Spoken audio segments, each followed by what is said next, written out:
नमस्कार। आज की कहानी है छह बेटों वाली माँ का तमाशा। बहू, मेरी आंखों में बहुत दर्द होता है। डॉक्टर ने पिछले साल ही मोतियाबिंद के ऑपरेशन के लिए कहा था। पूरा साल बीत गया, अब तो आंखों का ऑपरेशन करवा दो। नाश्ता कर रहे बेटे ने चिल्लाते हुए कहा, क्या माँ सुबह सुबह से अपना रोना लेकर बैठ गई हो? कुछ और काम नहीं है तुम्हारे पास? अभी जाओ इधर से, दूसरे कमरे में जाकर बैठो, मुझे शांति से नाश्ता करना है। बेटा, अब मुझसे आंखों का दर्द सहन नहीं होता है। दर्द के साथ साथ पूरा दिन रात आंखों से पानी बहता रहता है। एक आंख से ठीक से देख भी नहीं पाती। तुमसे कितने दिनों से कह रही हूँ कि मेरी आंखों का ऑपरेशन करवा दो, लेकिन तुम सुनते ही नहीं हो। चिल्लाती हुई बहू कहती है, हम अकेले नहीं हैं। तुम्हारे आंखों का ऑपरेशन कराने के लिए और भी 5 बेटे हैं तुम्हारे। उनसे भी कहो कोई तुम्हारा ऑपरेशन करवा दे, हम ही क्यों करवाएं? सुबह सुबह कुछ ना कुछ चिक चिक लेकर बैठ जाती हो। बहू बेटे की बात ममता जी को बहुत बुरी लगती है। उन्हें बहू बेटे का बदलता हुआ व्यवहार समझ में आ रहा है, लेकिन कुछ कर नहीं पा रही हैं। जब से उनके पति इस दुनिया से गए हैं, तब से उनके बहू बेटे ने किस तरह से मुंह मोड़ा है, पल पल इस बात को वह महसूस कर रही हैं। पति के रहते हुए घर में उनका बहुत मान सम्मान था। बहू बेटे बात भी मानते थे, लेकिन जब से पति गए हैं, तब से बहू बेटे ने घर से ऐसे निकाल दिया है जैसे दूध में से मक्खी को निकाल फेंका जाता है।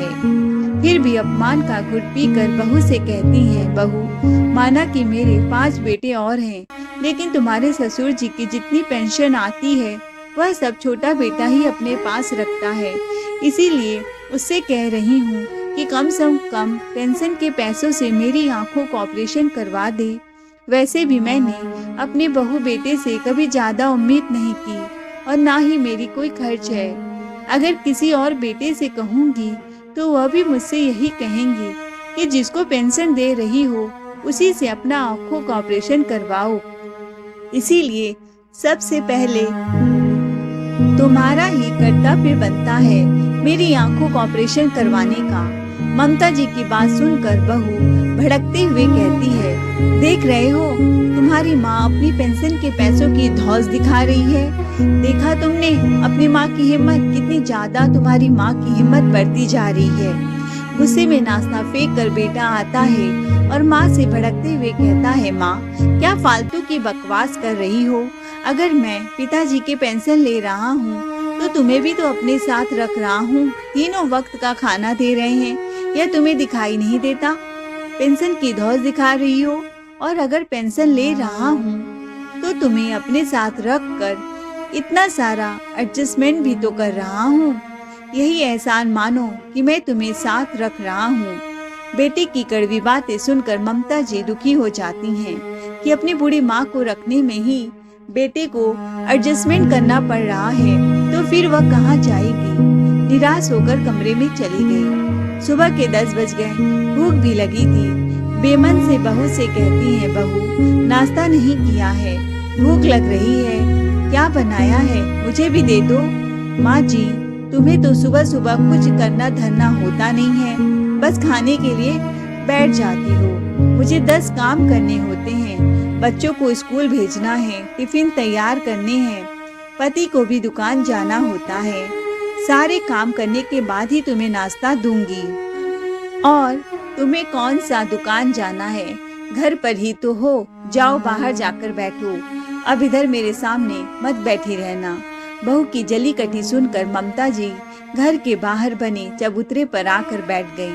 बहू बेटे के व्यवहार से वह बहुत ज्यादा दुखी हैं। उनको बस एक ही चिंता सताई जा रही है कि अभी तो उनके हाथ पैर चल रहे हैं। आंखों से थोड़ा बहुत धुंधला दिखाई देता है। खुद ही अपने शरीर के काम कर लेती हैं, और जिस दिन अपनी आंखों से पूरी तरह से अंधी होकर बैठ जाएंगी, अपने काम नहीं कर पाऊंगी, तो बहू बेटे पता नहीं मेरे काम करेंगे भी या नहीं। और जिंदगी कितनी लंबी है यह मुझे भी नहीं पता। मैं लाचार होकर बहू बेटों के पास नहीं रह सकती। यह सोच के ही ममता जी सोच में पड़ जाती हैं कि बहू के घर के छोटे मोटे कामों में भी हाथ बटा देती हूँ। तब तो बहू बेटे मुझे कुछ नहीं समझते और जिस दिन पूरी तरह से अपने शरीर से भी उन पर आश्रित हो जाऊंगी, उस दिन मेरा जीवन नरक के समान हो जाएगा। नहीं नहीं, मैं ऐसा नहीं चाहती। मेरा एक बेटा बहू नहीं सुन रहा है तो क्या हुआ, मेरे 5 बेटे और हैं, मैं उनसे कहूंगी, कोई न कोई मेरी आंखों का ऑपरेशन जरूर करा देगा। दरअसल ममता जी गांव में अपने सबसे छोटे वाले बेटे बहू के साथ रहती हैं। बाकी के उनके 5 बेटे शहरों में अपने अपने परिवार के साथ रहते हैं। 5 बेटे सरकारी नौकरी करते हैं, 3 बेटे बिजली विभाग में हैं और 2 बेटे रेलवे में। सबसे छोटा गांव में खेती बाड़ी देखता है, साथ ही दुकान चलाता है। एक बेटी है जिसकी शादी बहुत समय पहले ही कर दी थी। वह भी साल में कभी कभार 2-4 दिन के लिए मायके आती है। ममता जी बाहर चबूतरे पर बैठी हैं, तभी उनका बेटा फोन पर बात करते हुए अपनी दुकान के लिए जाने लगता है। तो ममता जी टोकते हुए कहती हैं, बेटा फोन पर किससे बात कर रहे हो?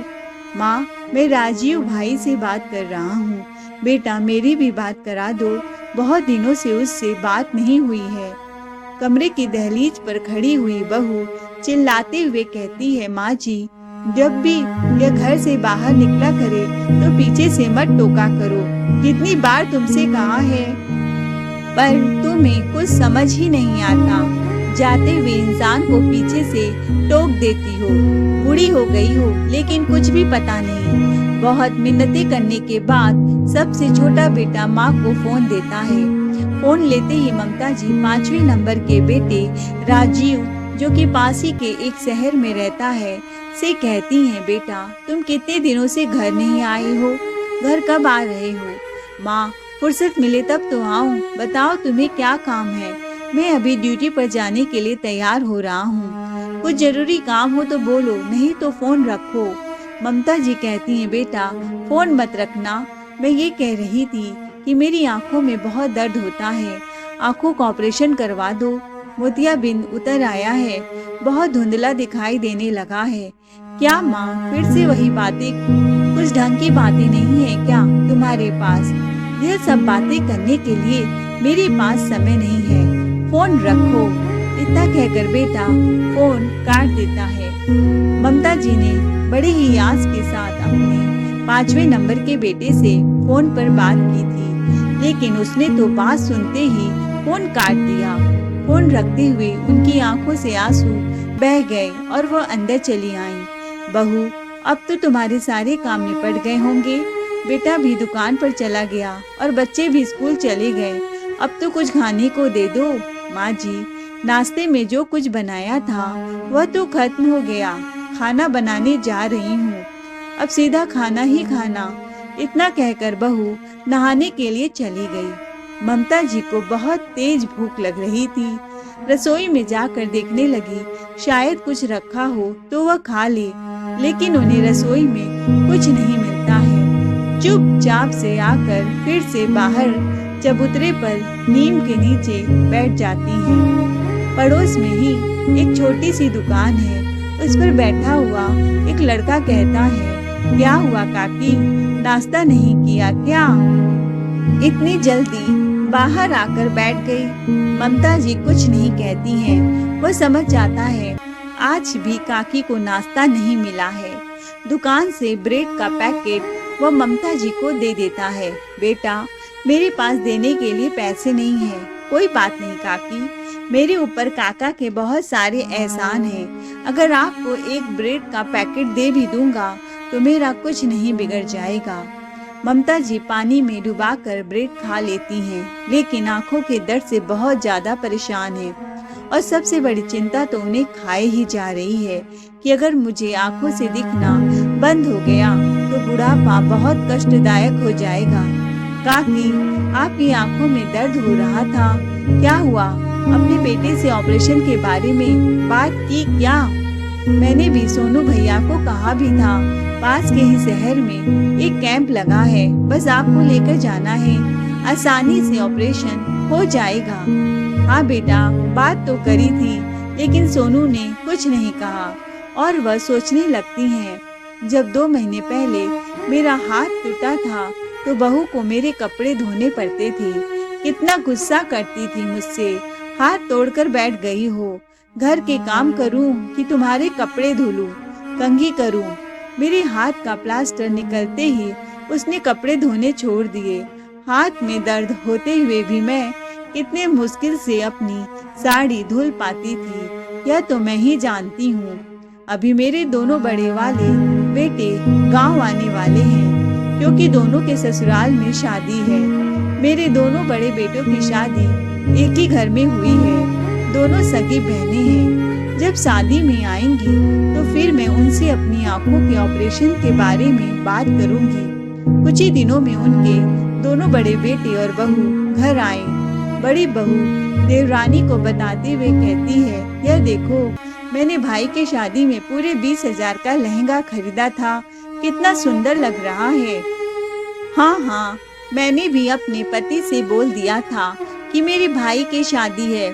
जब तक तुम मुझे सोने के चैन नहीं दिलवाओगे, मैं नहीं जाऊंगी। अरे, ऐसे कैसे शादी में नहीं जाओगी? चलो, मैं तुम्हें सोने के हार दिलाता हूँ। और उसी दिन मेरे पति मुझे सोने के हार दिलवा दिए। पूरे 3 लाख के आए हैं। बहू की बातें सुनकर ममता जी फूली नहीं समा रही हैं कि चलो, मेरे बेटों ने कितनी तरक्की कर ली है। बहुएं कितनी अच्छे अच्छे कपड़े पहन रही हैं, सोने के गहने पहन रही हैं। भले ही मैं अपने शौक पूरे ना कर पाई हूँ, लेकिन मेरे बच्चे तो अपने शौक पूरे कर रहे हैं। जब मेरे बच्चे छोटे छोटे थे तब मेरे पास इतनी सारी जिम्मेदारियां थी कि अपने लिए एक साड़ी खरीदने तक के लिए 10 बार सोचना पड़ता था, क्योंकि हमारा संयुक्त परिवार था और घर में नौकरी करने वाले एकमात्र मेरे पति ही थे। पति की सैलरी से ही पूरे घर के खर्चे चलाते थे। 2 नंदों की शादी की, माता पिता की जिम्मेदारी, दवाइयों का खर्चा भी मेरे पति ही उठाते थे। और फिर 6-7 बच्चों को पढ़ाना लिखाना इतना आसान नहीं होता है। तो इतनी सारी जिम्मेदारियों के बीच अपने सपने पूरे करने का कभी मौका भी नहीं मिला। लेकिन भगवान की दया से आज मेरे 6 के 6 बेटे खूब तरक्की कर रहे हैं। किसी बात की कमी नहीं है। रात में सभी लोग बैठकर खाना खा रहे हैं। तभी ममता जी आती हैं और अपने दोनों बड़े बेटों से कहती हैं, बेटा, इस बार मैं भी तुम्हारे साथ शहर चलूंगी। जिसे सुनकर दोनों बेटे और बहुओं के मुंह में खाने का निवाला फंस गया। लेकिन जो बेटा गांव में रहता है वह सुनकर खुश हो जाता है कि चलो, अच्छा है, माँ बड़े भाई साहब के साथ जाएगी तो उधर ही अपनी आंखों का भी ऑपरेशन करवा लेगी। मुझे पैसे खर्च नहीं करने पड़ेंगे।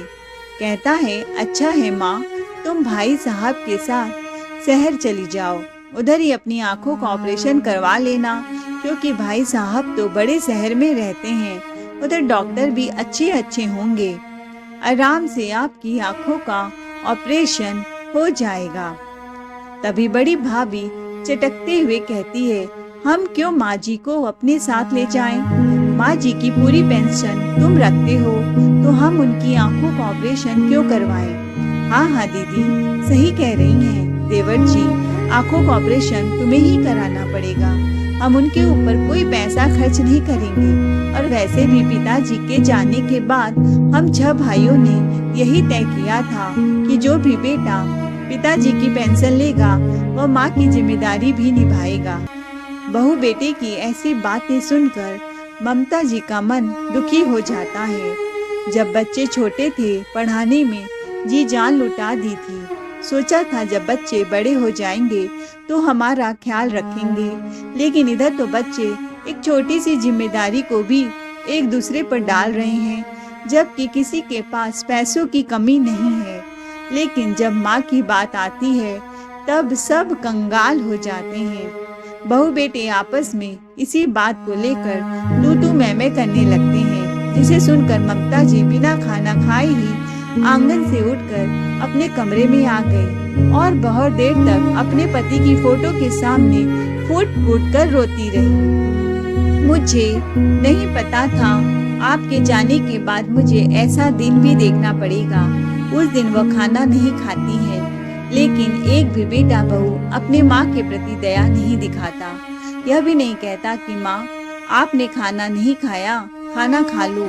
सभी लोग खाना खाकर चुपचाप से अपने अपने कमरे में जाकर सो गए। बड़ी आस के साथ ममता जी ने अपने बेटों से ऑपरेशन के लिए कहा था, लेकिन बेटे सारी आस तोड़कर पत्नियों को लेकर शहर चले गए। एक दिन ममता जी बहू से कहती है, बहू, आंखों में डालने वाला ड्रॉप्स खत्म हो गया है, उसको ही मंगा दो। क्या माँ जी, अभी 4 दिन पहले ही तो मंगाया था और खत्म हो गया।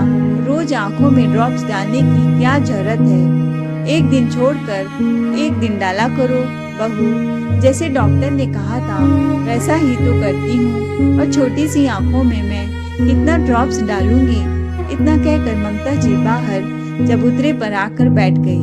अब उनके 2 बेटे और रह गए हैं, जिसे उन्हें अपनी आंखों के ऑपरेशन के बारे में बात करनी है। लेकिन जब वह अपने उन दोनों बेटों को फोन करती हैं, तो उन्हें पहले ही पता चल जाता है कि माँ की आंखों का ऑपरेशन होना है और सभी लोगों ने मना कर दिया है, तो अब वह मुझसे भी ऑपरेशन के लिए फोन जरूर करेंगी, इसीलिए वह फोन नहीं उठाते हैं।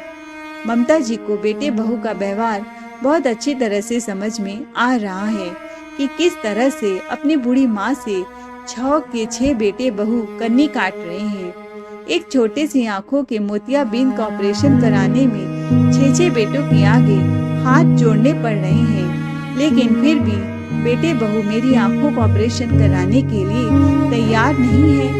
पूरी रात ममता जी यही बात सोच सोच कर रोती रही कि पूरी दुनिया बेटे के पैदा होने पर कितना लड्डू बांटते हैं कि बेटा पैदा होंगे तो बुढ़ापे पर हमारी देखभाल करेंगे। क्या यही देखभाल करने के लिए हम बेटे पैदा करते हैं?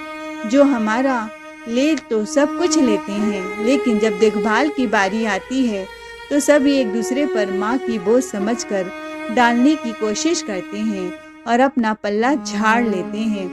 पूरी रात ममता जी सोई नहीं है, लेकिन उन्हें इतना समझ में आ जाता है कि वह बेचारी बनकर जिंदगी नहीं काटने वाली है। बुढ़ापा किसी ने नहीं देखा है, पता नहीं भगवान ने कितनी उम्र दी है। वैसे तो अब वह पति के जाने के बाद अपनी लंबी उम्र चाहती ही नहीं है, आराम से भगवान के पास चले जाना चाहती हैं, लेकिन यह भी जानती हैं कि भगवान के आगे किसकी चलती है। जितनी उम्र दी है उतनी तो जीनी ही है, लेकिन अब वह अपनी जिंदगी को किसी के आगे गिड़गिड़ा कर नहीं जिएंगी, स्वाभिमान के साथ अपने बुढ़ापे को काटेंगी। यही सोचकर वह एक निर्णय लेती और सुबह उठते ही बहू के फोन से वह अपनी बेटी को फोन करती हैं। माँ जी, अभी तो कोई तीज त्योहार भी नहीं है और ना ही गर्मियों की छुट्टियां हैं, फिर तुमने अपनी बेटी को क्यों बुलाया है? तुम्हारी बेटी के आने पर घर के कितने खर्च बढ़ जाते हैं, तुम्हें पता भी है। और वैसे भी तुम्हारे ऊपर हम इतना खर्च कर रहे हैं, 2 वक्त का खाना दे रहे हैं, दवाई का खर्चा उठा रहे हैं। क्यों बहू, क्या कभी मैं अपनी मर्जी से बेटी को नहीं बुला सकती? यह घर तुमसे पहले मेरा है, पूरे 50 साल रही हूँ इस घर में, तो इस घर में मेरा लगाव बहुत पुराना है। तुम तो इस घर में कुछ साल पहले ही आई हो और मुझे अपने घर में बेटी को बुलाने के लिए किसी से पूछने की जरूरत नहीं है। पता नहीं क्यों आज ममता जी की बहू को ऐसा लगा जैसे ममता जी कुछ बदल गई हो। और हाँ, सच में ममता जी ने अब खुद को बदलने का ही सोचा है। दोपहर तक उनकी बेटी आ जाती है और कहती है, माँ क्या हुआ जो आपने मुझे इतनी जल्दबाजी में बुलाया? सब ठीक तो है ना? हाँ बेटा, सब ठीक है, और अब जो ठीक नहीं होगा वह भी बिल्कुल ठीक हो जाएगा। माँ, मुझे कुछ समझ नहीं आया, आप क्या कह रही हो? कुछ नहीं बेटा, कल तू मेरे साथ शहर चलना, कुछ काम है। ममता जी सोचती हैं, अगर बेटी को लेकर शहर जाऊंगी तो बहू बेटे को कुछ तो कहना पड़ेगा नहीं, वह हमें जाने नहीं देंगे। तो वह कहती हैं, बहू आज मैं बेटी के साथ शहर जा रही हूँ। दरअसल उसकी जान पहचान के एक आंखों के बहुत अच्छे डॉक्टर हैं, उन्हीं को दिखाकर आऊंगी। कह रही थी कि मैं आपका ऑपरेशन करवा दूंगी। बेटे बहू इस बात को सुनकर खुश हो जाते हैं कि चलो अच्छा है, माँ का ऑपरेशन उनकी बेटी करवा देगी। बेटी के साथ जा रही है तो वही सारा खर्चा करेगी। खर्च करने की हमें जरूरत नहीं है। शहर जाते ही बेटी, जो अभी तक चुप थी, माँ से पूछती है, अब बताओ माँ, मुझे शहर क्यों लेकर आई हो? बेटा तू बैंक चल, मुझे कुछ जरूरी काम है। पर माँ, आपने तो कहा था अस्पताल जाना है, बैंक में क्या काम है? अरे तेरे पिताजी के पेंशन के जो पैसे आते हैं अब मैं खुद निकालूंगी और उन्हें अपने पास रखूंगी, किसी को नहीं दूंगी। पर माँ, अगर भैया भाभी को पता चला कि मैं आपके साथ बैंक से पेंशन निकलवा कर आई तो वह मुझे ही भला बुरा कहने लगेंगे और कहेंगे शायद मुझे माँ की पेंशन से कुछ लालच है, जबकि मेरे मन में तो ऐसा कुछ भी नहीं है। बेटा तू चिंता क्यों करती है? मैं जैसा कह रही हूँ वैसा कर, क्योंकि मैं पढ़ी लिखी नहीं हूँ, ना तो बैंक के कागज पढ़ सकती हूँ ना ही समझ सकती हूँ। इसीलिए तू मुझे सब कुछ समझाती जा और जैसा मैं कह रही हूँ वैसा करती जा। मेरा एक अलग खाता खुलवा दे जिससे मेरे पति की पेंशन उसमें आने लगे। मैं अब बहू बेटे को अपने पति के पेंशन के पैसे नहीं दूंगी। मैंने 6 बेटों को देख लिया, ना ही तो मेरी सुनते हैं ना ही मुझे एक पैसा देते हैं। एक एक पाई के लिए तरसा दिया। तुझे पता है कितने दिनों से मुझे आंखों में तकलीफ हो रही है, ठीक से दिखाई भी नहीं देता। डॉक्टर ने ऑपरेशन कराने के लिए बोला है, लेकिन तुम्हारे एक भी भाई भाभी आंखों का ऑपरेशन करवाने के लिए तैयार नहीं है। अब मुझे किसी की जरूरत नहीं, मैं खुद ही अपनी आंखों का ऑपरेशन करवा लूंगी। रीमा माँ के नाम एक अलग से बैंक अकाउंट खुलवा देती है और सारी फॉर्मेलिटी पूरा कर देती है। बैंक मैनेजर भी कहता है कि माँ जी आप चिंता मत करो, अगले महीने से सारे पैसे आपके ही अकाउंट में आएंगे। और हाँ माँ जी, इस महीने भी पेंशन के पैसे अकाउंट में आ गए हैं। वैसे भी आज 2 तारीख है और अभी तक आपका बेटा पैसे निकालने नहीं आया है। आप चाहो तो पेंशन के पैसे निकाल सकती हो। अच्छा बेटा ठीक है, जितने भी पैसे आए हैं वो सारे पैसे मुझे निकाल कर दे दो। पेंशन के 25,000 रुपए अपने हाथ में लेकर ममता जी बेटी के साथ आंखों के डॉक्टर के पास जाती हैं, जहां पर डॉक्टर कहता है कि माता जी आप कल ही आ जाओ, आपकी आंखों का ऑपरेशन कर देंगे। पता नहीं आप इतना दर्द कैसे सहन कर रही थी। इसके बाद ममता जी बेटी के साथ वापस से गांव आ जाती हैं। रास्ते में ममता जी अपनी बेटी को बहू बेटे के व्यवहार के बारे में भी बताती हैं कि किस तरह से बहू बेटे उनके साथ व्यवहार कर रहे हैं, जिसे सुनकर रीमा को बहुत गुस्सा आता है, क्योंकि उसे अभी तक यही लग रहा था कि उसके भैया भाभी माँ को बहुत अच्छी तरह से रख रहे हैं। और फिर माँ के पास क्या कमी है? पिताजी इतना अच्छा खासा घर बनवा कर गए हैं, उनकी पेंशन भी आती है, भैया तो उन्हें पलकों पर बिठाकर रख रहे होंगे। लेकिन इधर तो नजारा कुछ और ही था। जब घर पहुंचती है तो बेटा बहू दोनों ही कहते हैं डॉक्टर को दिखाने में इतना टाइम लगता है, पूरा दिन गवा दिया। और क्या कहा डॉक्टर ने? ममता जी कहती हैं डॉक्टर ने कहा है कि कल आ जाना, तुम्हारा ऑपरेशन करवा देंगे। लेकिन माँ मेरे पास समय नहीं है तुम्हारे साथ जाने के लिए, तुम देख लेना किसके साथ जाना है। गुस्सा होते हुए रीमा कहती है भैया तुम इसकी चिंता मत करो, मैं माँ के साथ चली जाऊंगी, तुम आराम से घर पर बैठो। बैठने से तुम्हारा क्या मतलब है? कुछ नहीं भैया, इतना कहकर रीमा माँ के साथ कमरे में चली गई। दूसरे दिन रीमा ममता जी को लेकर शहर गई और उनका एक अच्छे से आँख के ऑपरेशन करवाया। इस एक हफ्ते में एक भी बेटे ने यह जरूरी नहीं समझा कि अस्पताल में माँ से मिल आए। मिलना तो दूर, एक फोन तक नहीं किया। किसी ने यह भी नहीं पूछा कि ऑपरेशन के लिए पैसे कहाँ से आए, क्योंकि सब भाइयों को लग रहा था कि पैसे बहन ने खर्च किए हैं। और ज्यादा बात इसलिए नहीं की कि कहीं रीमा हमसे ऑपरेशन के पैसे न मांगने लगे। इधर गांव वाला बेटा जब बैंक से पेंशन के पैसे निकालने गया तो पता चला पेंशन के पैसे तो उसकी माँ निकाल कर ले गई, जिसे सुनकर उसके होश उड़ गए। गुस्से से आग बबूला हो गया कि माँ की हिम्मत कैसे हुई पेंशन के पैसे निकालने की। आने दो माँ को, तब अच्छे से खबर लूंगा। हफ्ते भर में ही ममता जी बेटी के साथ गांव आ गईं। रीमा माँ के लिए बहुत सारा खाने पीने का सामान भी शहर से लेकर आई थी, जिसमें बहुत सारे फल, मेवे और गाय का घी भी शामिल था। बेटा बहू पहले से ही आग बबूला होकर माँ के आने का इंतजार कर रही थी, और जैसे ही वह फलों से भरे हुए बैग को देखते हैं तो पूरे बैग को पलट कर चिल्लाते हुए बहू कहती है, देख रहे हो, यहाँ लुटाए जा रहे हैं पेंशन के पैसे। देखो कितने सारे फल और मेवे तुम्हारी बूढ़ी माँ अपने लिए लेकर आई है। कब्र में तो पैर लटक रहे हैं। फल मेवे ऐसे लेकर आई है जैसे अभी इसकी पूरी जिंदगी जीनी है। भाभी की बात सुनकर रीमा से रहा नहीं जाता है और गुस्सा होते हुए कहती है, भाभी ऐसा किसने कहा है कि बुढ़ापा आ जाता है तो खाना पीना छोड़ देते हैं। अरे बुढ़ापे पर तो और पौष्टिक खाना खाने की जरूरत होती है, जिससे हम बीमार न पड़े। अगर बीमार पड़ते हैं तो बहू बेटियों का ही काम बढ़ जाता है। अच्छा है कि बूढ़े बुजुर्गों को सही समय पर दिखाकर उन्हें स्वस्थ रखो। और अगर माँ अपने लिए खाने पीने का सामान लेकर आई है तो इसमें आपको तकलीफ क्यों हो रही है? आपसे तो पैसे मांगने नहीं आई थी, और अपनी आंखों का भी ऑपरेशन पेंशन के पैसों से करवाया है। क्या माँ, तुमने पेंशन के पैसों से ऑपरेशन करवाया है?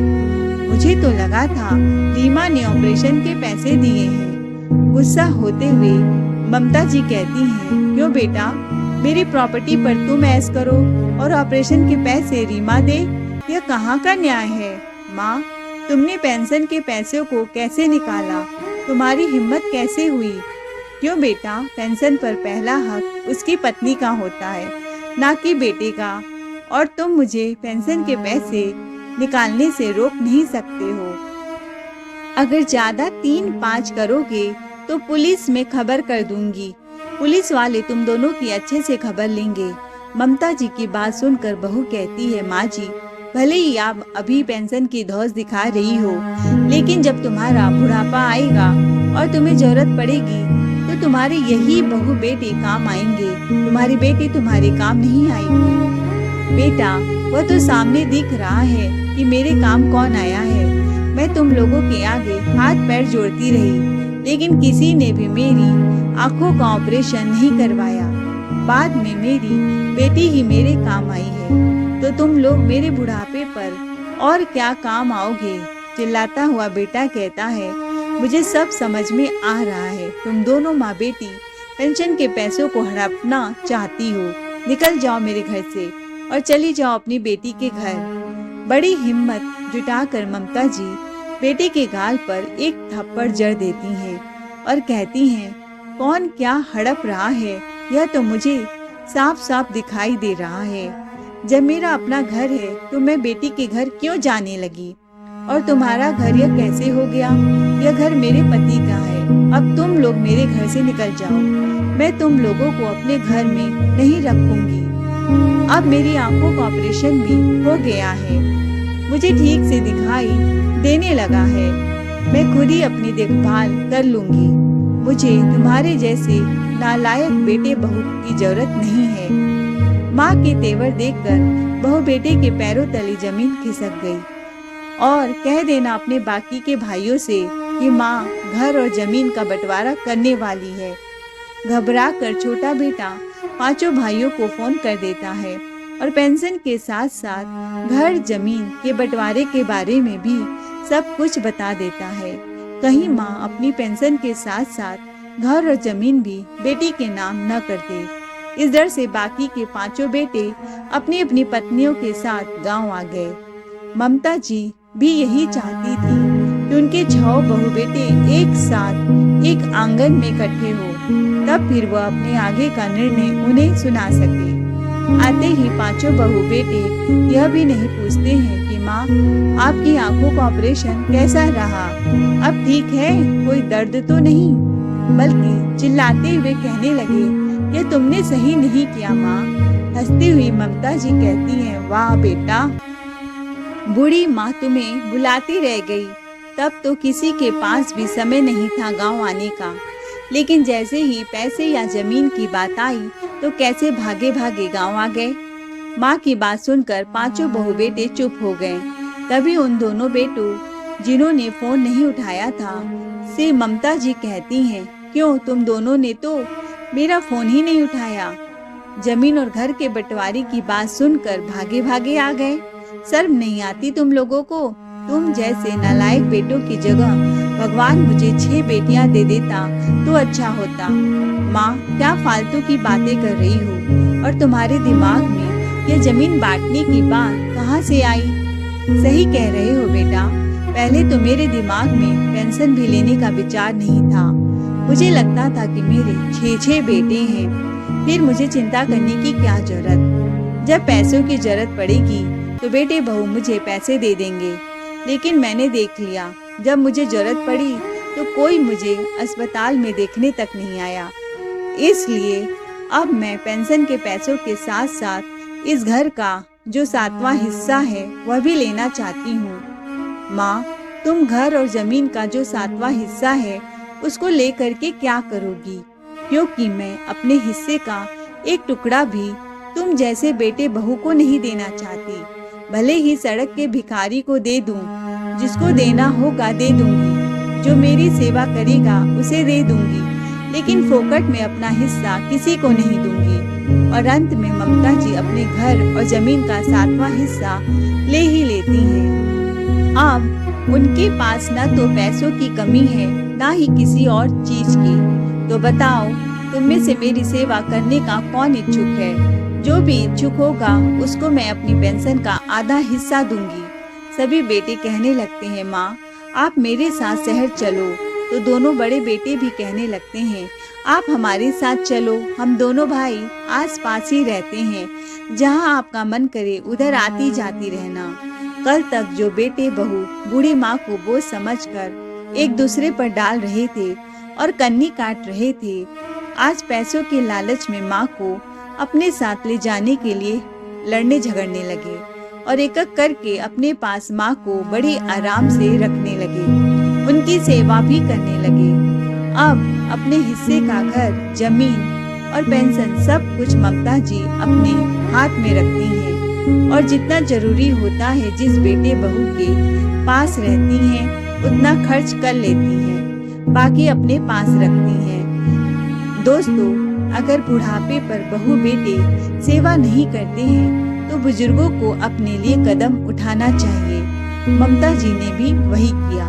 जब हम अपना सब कुछ बच्चों को दे देते हैं और बाद में अपने ही पैसे उनसे हाथ फैलाकर मांगने पड़ते हैं तो बेटे हमारे ही पैसे हमें देने में एहसान दिखाते हैं। तो अच्छा है कि बुढ़ापे पर अपने पैसे अपने हाथ में रखें। भले ही आधा हिस्सा हम बच्चों को देते रहें, लेकिन कुछ हिस्सा अपने लिए जरूर रखें। तो दोस्तों, आपको हमारी आज की कहानी कैसी लगी? पसंद आई हो तो चैनल को लाइक से सब्सक्राइब जरूर करें। Thanks for watching.